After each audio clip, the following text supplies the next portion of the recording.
The fact that Allah subhanahu wa ta'ala has placed barakah for us in the early morning time as well. Okay? That's what the Prophet sallallahu alaihi wasallam said.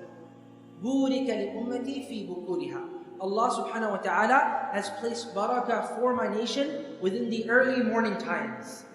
So there's a special type of barakah that happens at the early morning times. Now this is a tip for some of you, that the Fajr time is a time where most of the people in the household are going to be sleeping. So those mothers who are working at home, perhaps working from home with a business that they've made, a model that can work from home, if they do it at that time, everyone is sleeping, perhaps even the husband is sleeping, right?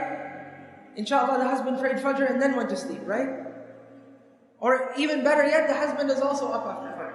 But this time, there's no distractions really. And Allah has placed a special type of barakah during this time. Anything that you want in your life to be mubarak, use this early morning time. Especially the time from after Fajr till Tulu' al-Shams, till the sun rises.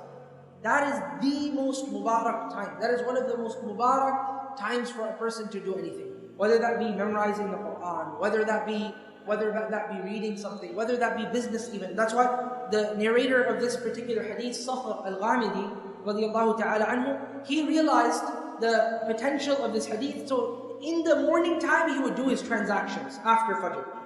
Early morning times when all the merchants in the world are sleeping. And sometimes I go to stores and to, talk and pull the leg of the merchant, I will say, why don't you open your store up in the morning? Of course, Fajr, where I come from, it's a little bit later.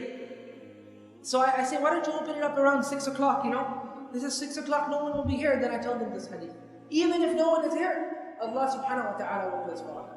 Who's going to be there even in the Mediterranean society? People are sleeping. Sometimes in Medina, Fajr becomes really early. Some people are going to go to sleep. Not everybody is going to be practicing this. He realized to practice. So in the morning time, he would conduct all of his transactions right in the early morning. So the Sahaba, they said that فَكَثُرَ مَالُهُ وَأَثْرَى. His wealth became very much, and he became very, very wealthy. Because he would conduct all of his business right in the early morning time. To a degree that some of the narrators, they said that he had so much money that he didn't even know where he should put it. Like he didn't have enough room in his house to keep his money.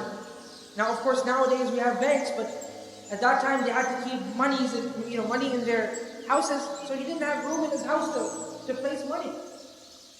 And normally people of wealth have big houses as well, so you can think of that. This person had made so much money simply by doing his transactions at early morning time and attaining that barakah. So anything that you wish to do in your life that you want to have barakah in, do it in that early morning time.